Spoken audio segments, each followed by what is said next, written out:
Good morning, students. The today's topic is data link layer design issues. So let's start with our today's topic. The first is the data link layer.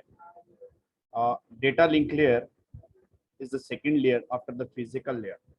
As we all know, the OSI model is consists of the 7 different layers, and the data link layer is the second layer in the OSI model after the physical layer. The data link layer is the responsible for maintaining the data link between the host or the nodes. So what is the major responsibility of the data link layer is to maintain the connection. It is maintain the connection between the two different systems, or you can say the two different nodes.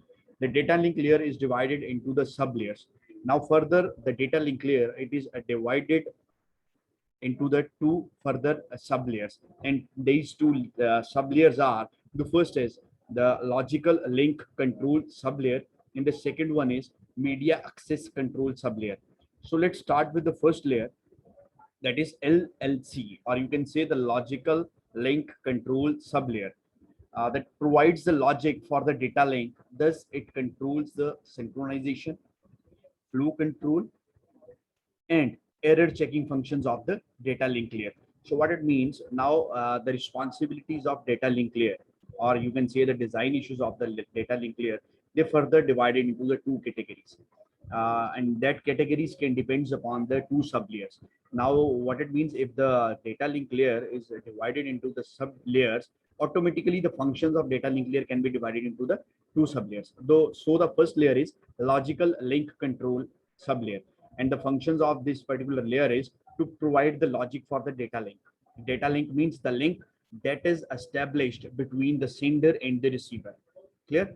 So also it can control the synchronization, and all we know what is the meaning of synchronization. It maintains the connection between the sender and the receiver and sync their data flow. And the second one is flow control.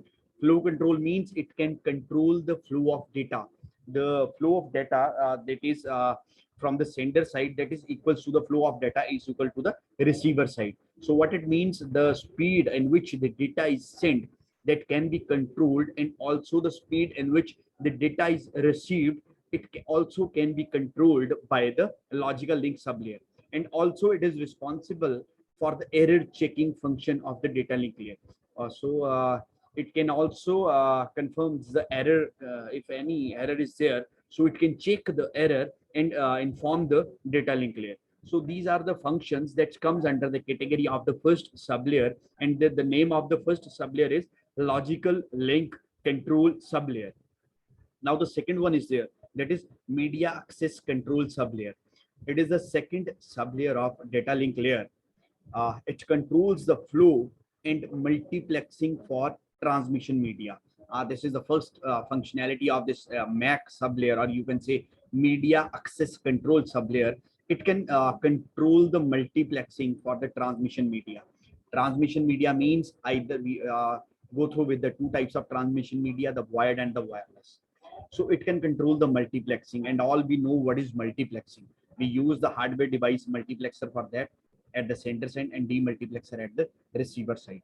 So the next is transmission of data packets is controlled by this layer.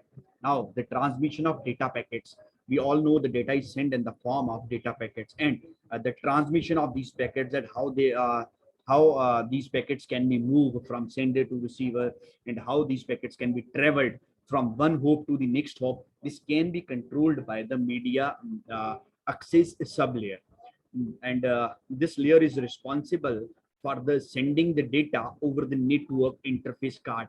So this is a network interface card, is the NIC card that we are using in the networking, and this layer is also responsible for sending the data over NIC with the help of network interface card. And whenever we have a network interface card, what it means, we are on the network. We are either we are on the LAN, the local area network, or we are on the WAN, or we are on the MAN, metropolitan area network. So these are the two sub layers that can be divided of the major category is data sublink layer. Clear? So the next is, now the first responsibility, or you can say the first design issue, is the framing. The source machine sends data in the form of blocks called the frames to the destination machine. Whenever a sender who sends the data in the form of blocks, and these blocks are known as frames. Whenever a sender who sends the data in this particular layer, and these blocks are known as the frames. The starting and the ending of each frame should be identified so that the frame can be recognized by the destination machine. Now it's the major thing is that how we can identify the start of the frame and the end of the frame. So for this we can add some header and the trailer along with the frame, so it can recognize that from here the frame is started, and from this point this is the end of the frame. Now look at the diagram as shown in your screens. We have data link layer services. Now we have the frame size over there. Look at there, the header is there. Header can include the source as well as this destination address in this header. Now look at the second part. It is called a packet. Packet means it holds the data. The data is held by this particular packet, a data which you want to send, or the data that is traveling from the sender to the receiver. And the last part is the trailer, and trailer denotes that this is the end of the frame. Now it's easy for anyone to judge from where this frame is start. The frame is start at the header point, then it holds the data, then at last it have a trailer. Now trailer can show that this is the end of the data, or you can say the end of the frame. So look at the diagram that is visible on your screens. Now at the downwards they have the physical layer, that is the first layer, and the third layer is the network layer. So what it means, it can pick the values from the physical layer and give the values or give the responsibilities to the upper layer. That layer is known as the network layer. Clear? So now we have a next thing is, now we are dealing with the frames. Now we have some problems that comes in the cases of the frames. So what are these problems? Now the first is detecting the start of the frame. As we discussed earlier, it is very difficult to detect from where the frame is started. When a frame is transmitted, every station must be able to detect it. Now, whenever a frame is transmitted, or you can say whenever the frame is sent from the sender to the receiver, it is this frame can be identified by the stations who's going to receive that particular frame. The station detects frame by looking out for a special sequence of the bits that marks the beginning of the frame, or you can say this is SFD, that is called the start frame delimiter. Now, how the stations can detect that particular frame from where the frame is started. So the method that is comes into the play is called start frame delimiter. So we can add the special pattern in the front of that particular frame, so that whenever a receiver who receives this frame, whenever he receives that particular special format, he comes to know that the frame is started from this point. In that particular special pattern, or you can say the special sequence of the bits, it is known as the start frame delimiter. Okay. Now the second is, how do stations detect a frame? Every station listen to the link for SFD pattern through a sequential circuit. Now we add the starting frame delimiter with all the frames. Now every station is just trying to find out that special pattern. Whenever a special pattern is there, so they come to know, then now it is a start point of the frame.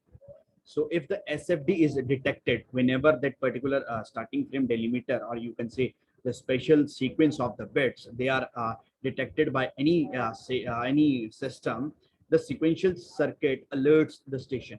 That particular sequential circuit that alerts the station that it is a special pattern, and now the frame is started at this point.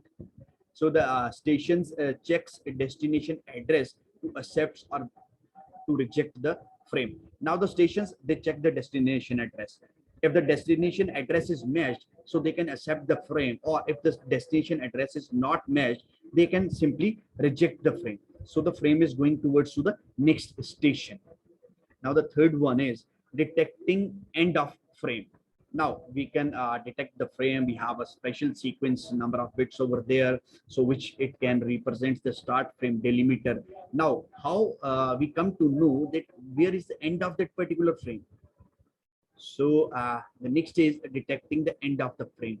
When to stop reading the frame. Now this is another problem, from when we are going to stop the reading that particular frame, or where is the end of that frame.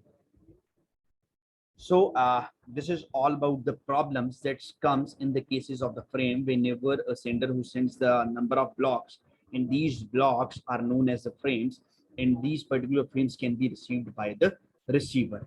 So these are the problems, and also we discuss the solutions of these frames. Now the next is the types of frame.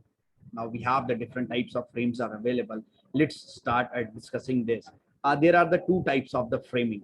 Now we have the two major categories of the frames. The first is the fixed size, and the second one is the variable size.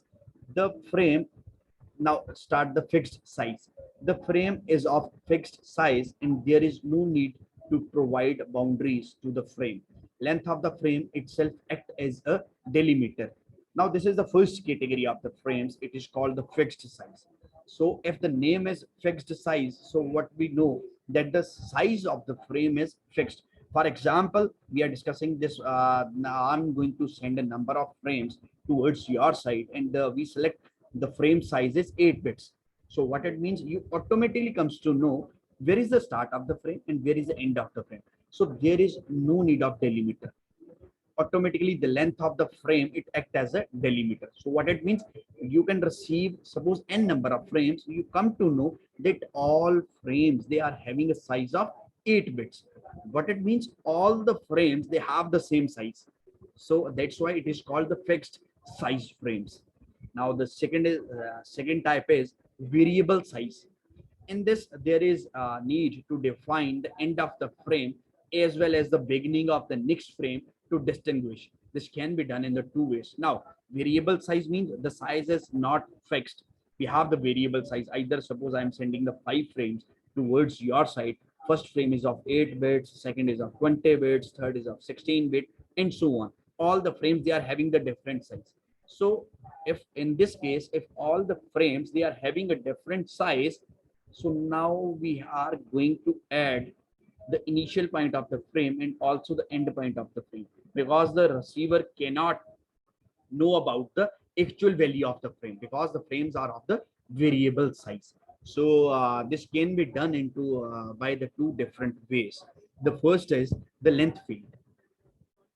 We can introduce a length field in the frame to indicate the length of the frame used in the Ethernet, that is 802.3. The problem with this is that sometimes the length field might be get corrupted. So the first solution is we can add the length field. So we can add the length field along with the frame. So what it means, suppose I'm sending a first frame and it consists of the 16 bits. So I can add the length bit along with that frame and add the value of 16, so that whenever you receive that frame, by checking the length field, you come to know that the length of this particular frame is 16 bit. Clear?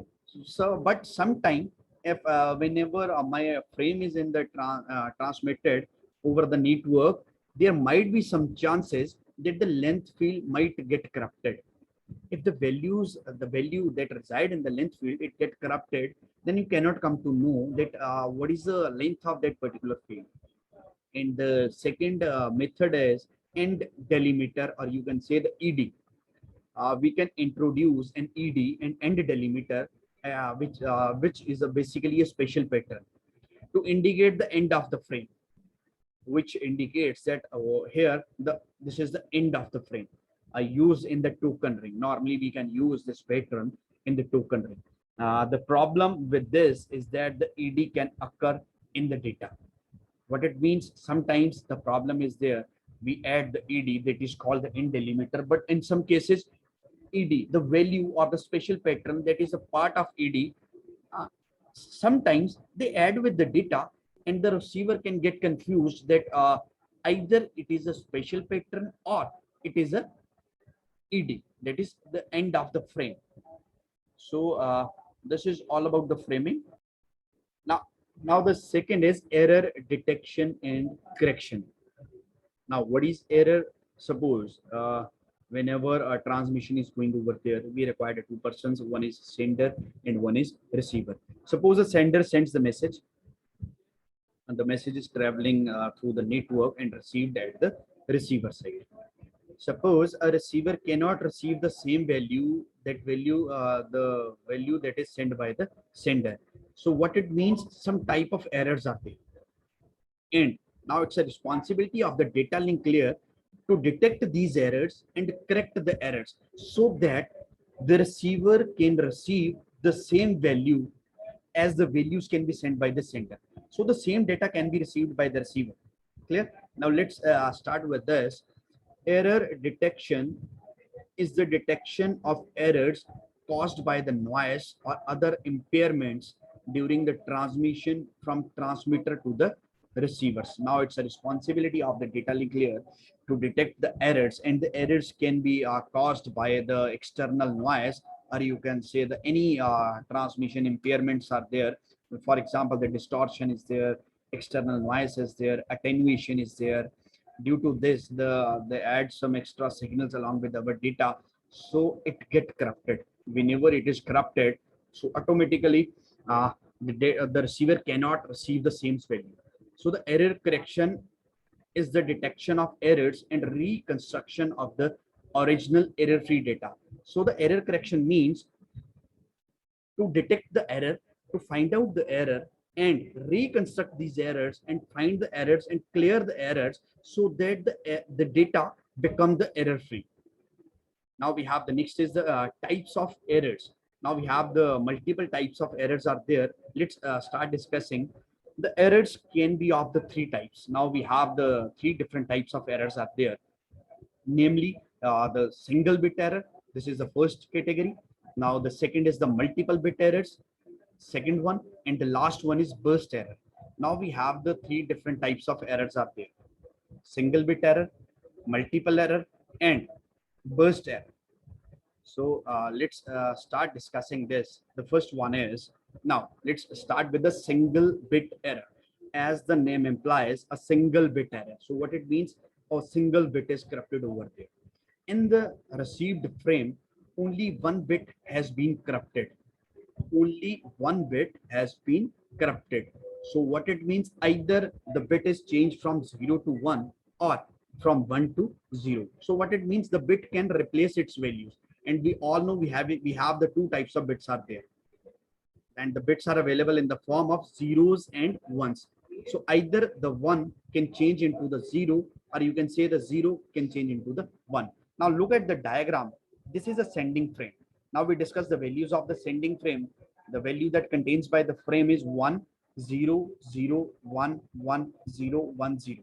Now these are the bits, and we discussed in the previous slides, the combination of bits are known as frame. So look at here, we have the 8 different bits. We can combine these 8 different bits into a single block, and this block is known as a frame. This is a sender frame, and now it is a received frame. Now the frame that is received by the receiver. Now check the values: 1, 0, 1, 1, 1, 0, 1, 0. Now we can compare the values.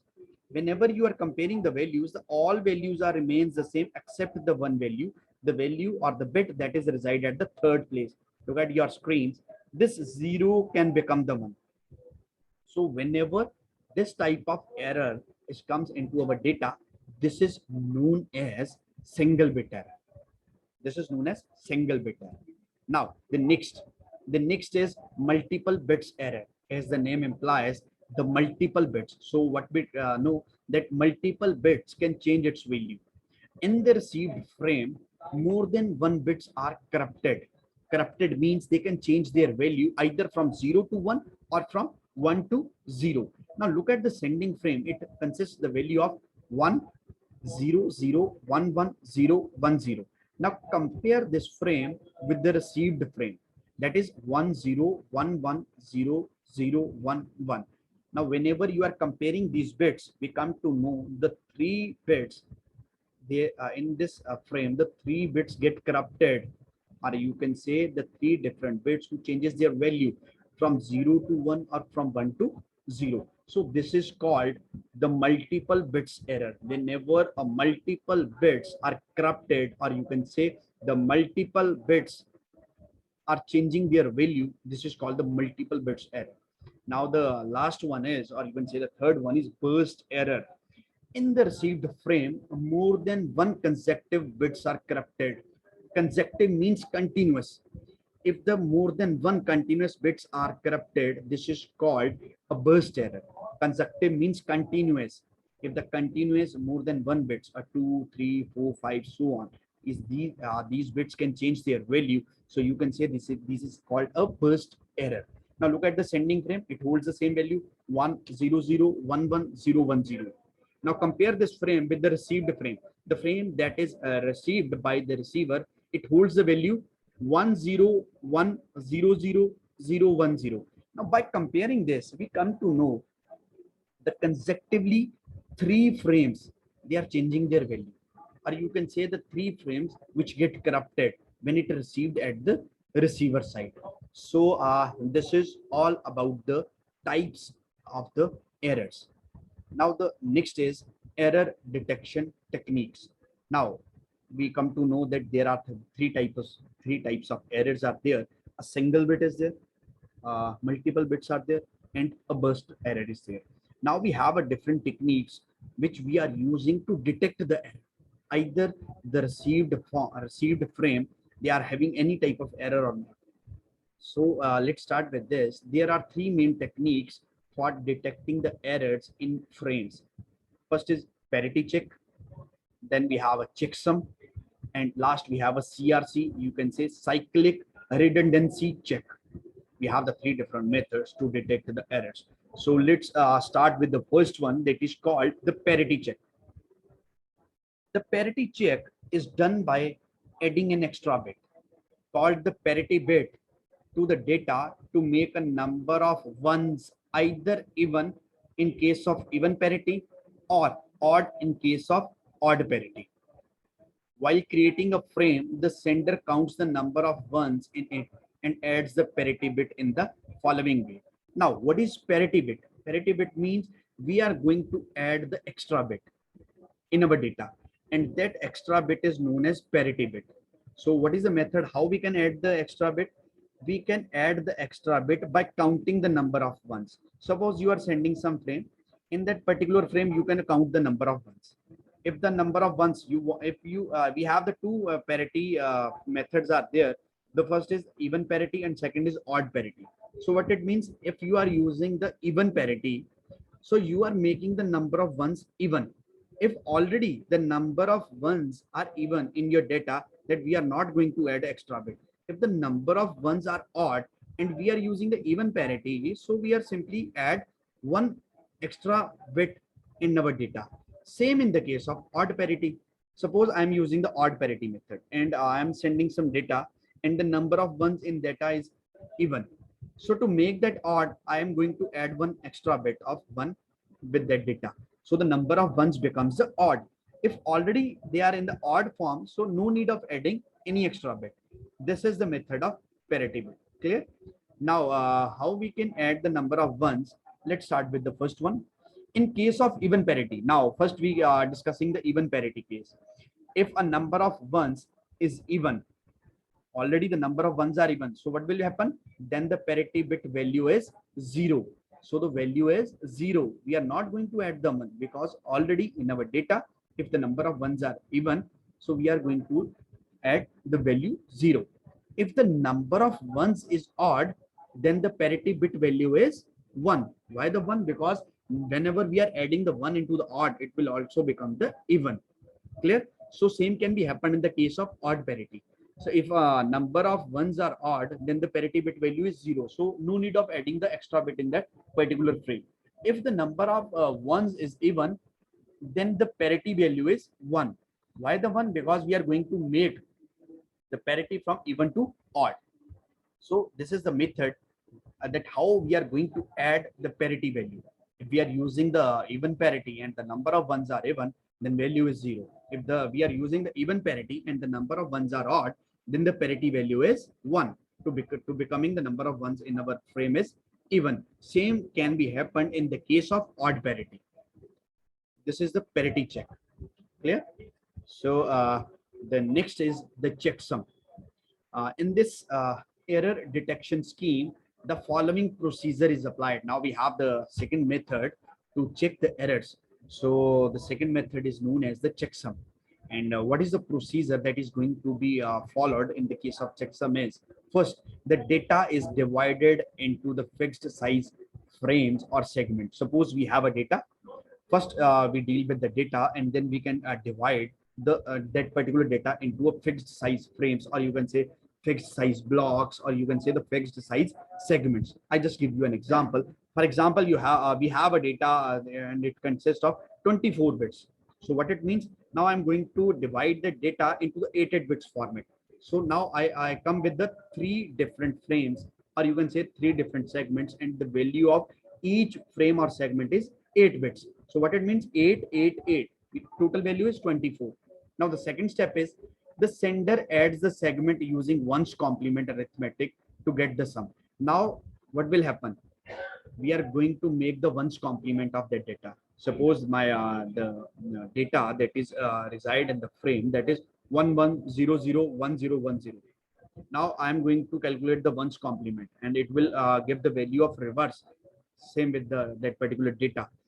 Now it then complements the sum to get the checksum. Now complement the sum, the value that comes, the new value that comes, we called it as a checksum. We have a new value that is called the checksum, and send it along with the data frame.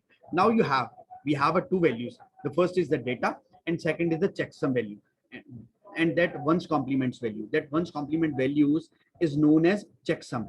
Now what we can do, we can simply add that checksum value with the particular data frame and sends towards to the receiver side.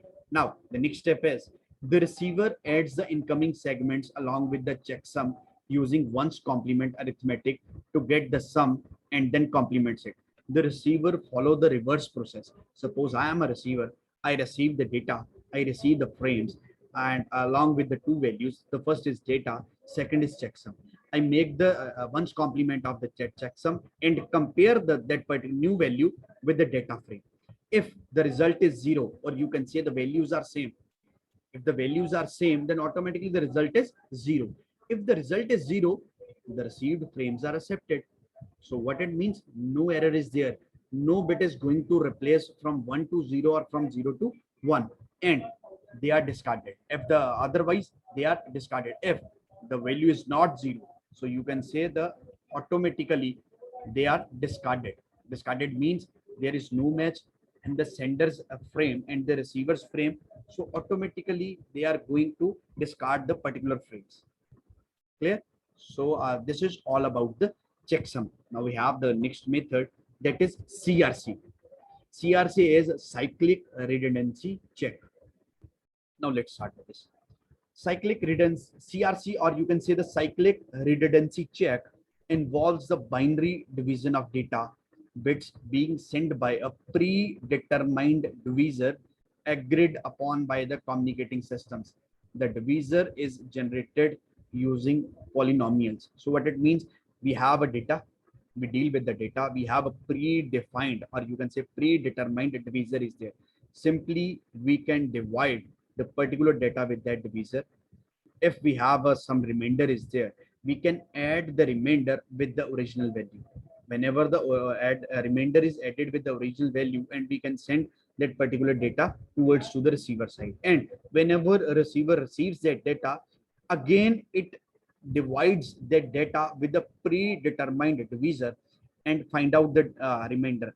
So if the data is not changed, automatically the remainder is 0. If the remainder is 0, they can accept the data. So what it means, there are no error is over there. If they have some remainder, so what it means, there are some changes in the values.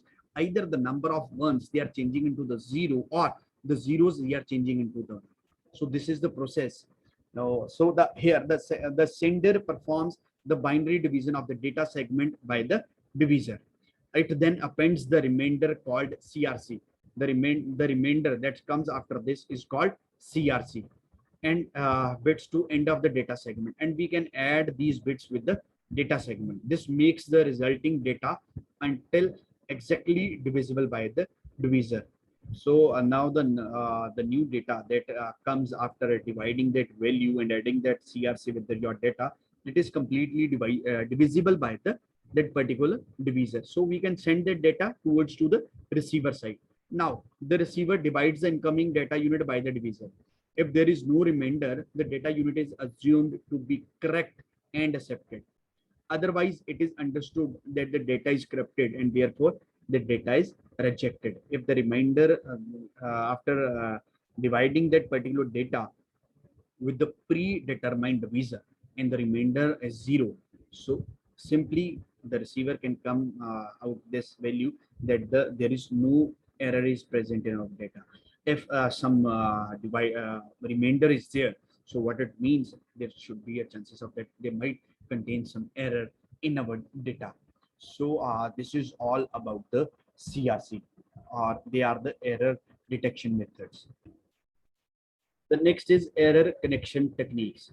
Now we have the number of error detection methods are there.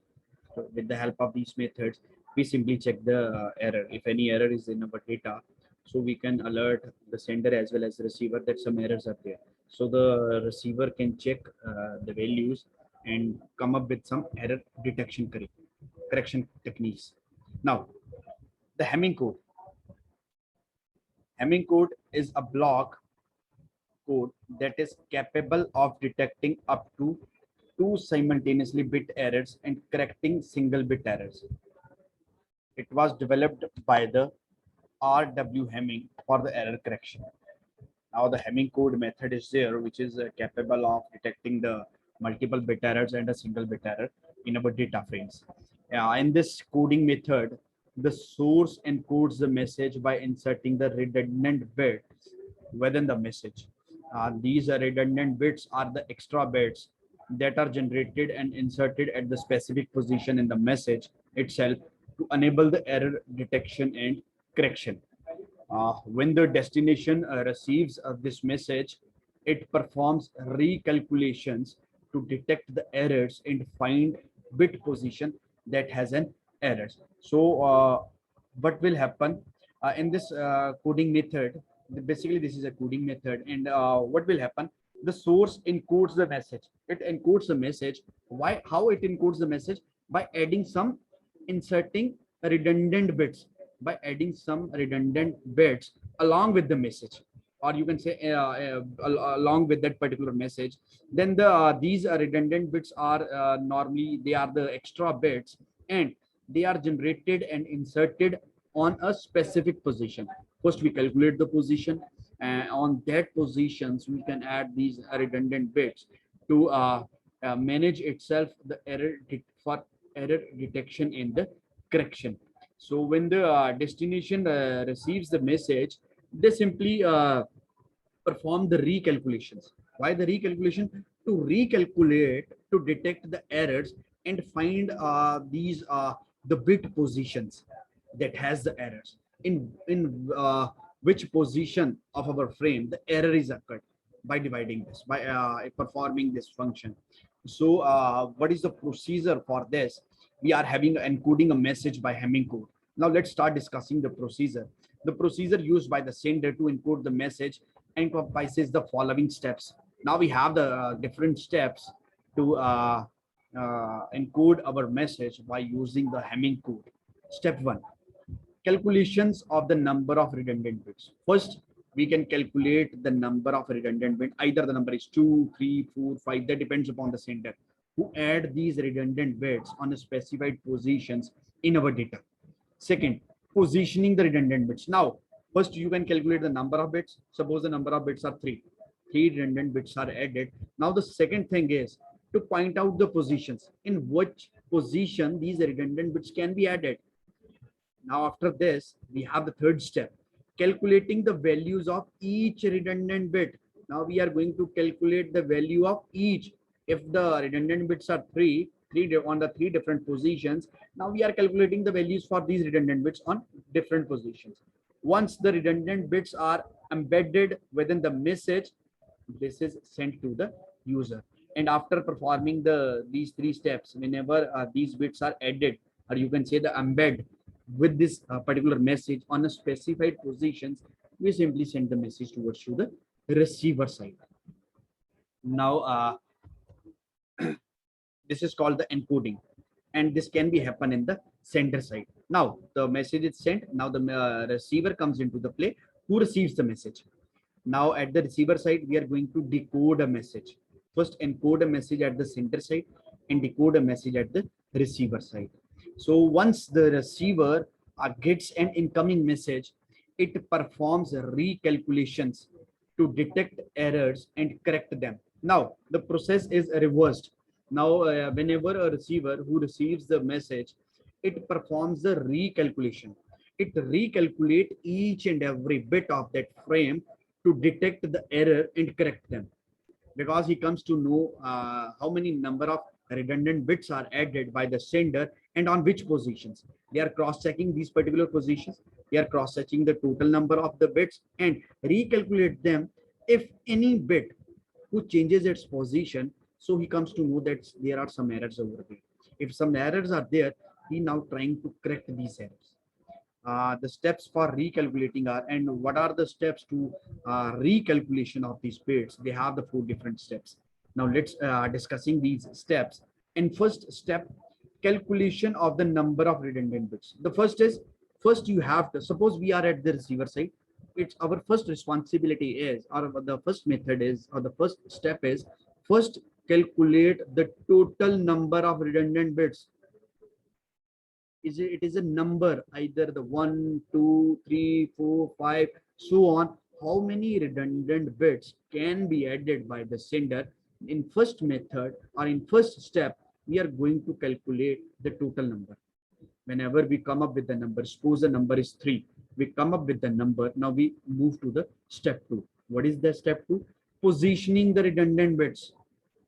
Now calculate the position of these bits, or determine the position of this bit. That suppose I just give you an example. Suppose we received a frame, it consists of the 8 bits. Now we simply come to know that the 3 redundant bits, they are added in that particular frame. So now it's my responsibility to check the positioning. So what it means, the values are from 1 to 8, 1, 2, 3, 4, 5, 6, 7, 8. On the particular position, on which particular positions these 3 bits are placed. Either they are placed on, suppose these are placed on the 2nd, 6th, and 7th place. So this is the step 2, calculate the position. Whenever a position is cross checking. Now the third is parity checking. Now we are going to check the parity. Either the even parity is there, or the sender use the odd parity is there, and we know what is even parity and what is odd parity. If the even parity is there, so we come to know that the value of the, if the number of ones are even, then the parity bit value is 0. If the number of ones are odd, then the parity value is 1. Same can be reverse can be happen in the case of odd parity. So third step, we calculate the parity checking. If the parity is there, either the even parity or you can say the odd parity. So at the step 4, now at the last step, error detection and correction. Now by checking this parity, if the even parity is there and the number of ones are even, and the parity value that is added at the sender side, it is 0, then we come to know no error is there. If some errors are there, then the value of that parity bit is changed. So we go for the error correction. With the help of these methods, or with the help of the Hamming code, we can simply decode the message at the receiver side by these 4 steps, and simply we can detect the error and correct these errors. So this is all about the Hamming code.